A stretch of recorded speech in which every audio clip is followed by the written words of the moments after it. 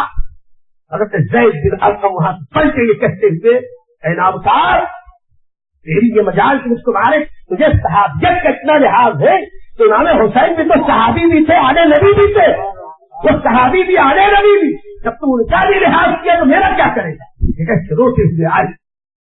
میرے دوستو یاد زندہ صحبت، باقی باتیں بہت تھے، حقیقت یہ کہ آج جو میں کہنے کے لیے آیا تو شروع ہی نہیں کر سکتا، لیکن یہاں آخری بات امام حسین کی عظمت پر عرض کرے کہ ظالموں نے اتنا برا کام کیا۔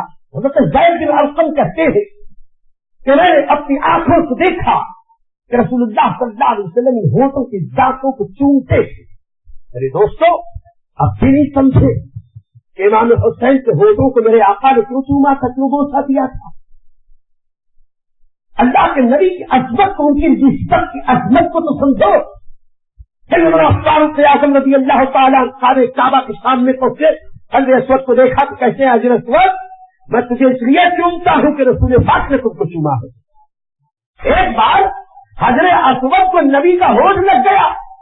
آج تک بڑے بڑے اولیاء علماء صوفیاء فتویٰ جب حضر اسود کو چومے جا رہے کیوں؟ صحابی سے لے کر ولی تک، ولی سے لے کر ہم جیسے گنہگار، ایک حضر اسود اور لاکھوں پروانے گرے پڑتے ہیں، زخمی ہوتے ہیں، صرف یہ آرزو ہے کاش ایک بار حضر اسود کا بوسا مل جائے۔ آپ کو ہیرا یہاں کوئی دے کر چومو تو چومو گے؟ ہیرا نہیں چومتے، وہ پتھر جا کے کیوں چومتے ہو؟ کہتے ہیں کہ نبی کے ہونٹ وہاں لگے ہیں، نبی کا ہونٹ ایک حضر اسود پہ لگ گیا تو ایسا مقدس ہو گیا کہ چوما جا رہا، قیامت تک چوما جاتا رہے گا۔ اور یہی نہیں، ایک صحابیہ کے ہاں میرے آقا علیہ السلام تشریف لے گئے، اس زمانے میں گھروں میں پانی مسجد میں بھر کے دیواروں سے لٹکایا جاتا تھا۔ اللہ کے حبیب صلی اللہ علیہ وسلم نے کرم فرمایا، اس مسجد کا دہانہ کھولا، اس کا پانی منہ لگا کے پی لیا۔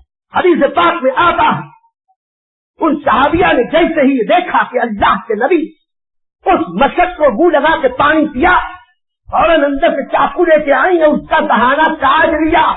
میرے آقا نے کہا کہ یہ مسجد کا دہانہ چوک کاٹا، یا رسول اللہ آپ کے ہونٹ لگے ہیں، بابرکت ہو گئے ہیں، اب یہ سادہ چمڑا نہیں رہا، آپ کا ذہن اقدس لگا، یہ برکت والا ہو گیا، برکت کے لیے سوال کے رکھوں گی۔ ارے صحابہ نے الوداع دیا، نبی کا ہونٹ جہاں لگ جائے وہ بابرکت، تو جس گلے کو میرے آقا نے چوما اس گلے پر ان یزیدیوں نے تیر اور تلوار چلائے، خنجر اور ہتھیار چلائے، اور یہ نہیں سوچا کہ یہ گلا وہ گلا ہے جس گلے کو میرے آقا نے چوما ہے۔ یہ تیر اور تلوار چلاتے، اتنا سب ہونے کے بعد بھی، اسلام کی اتنی عظیم خدمت کرنے کے بعد بھی، آج کا درندہ ذہن گستاخ، آج کا خارجی معاذ اللہ یزید کی حمایت میں بیان دیتا ہے اور امام حسین کی مخالفت میں بیان دیتا ہے۔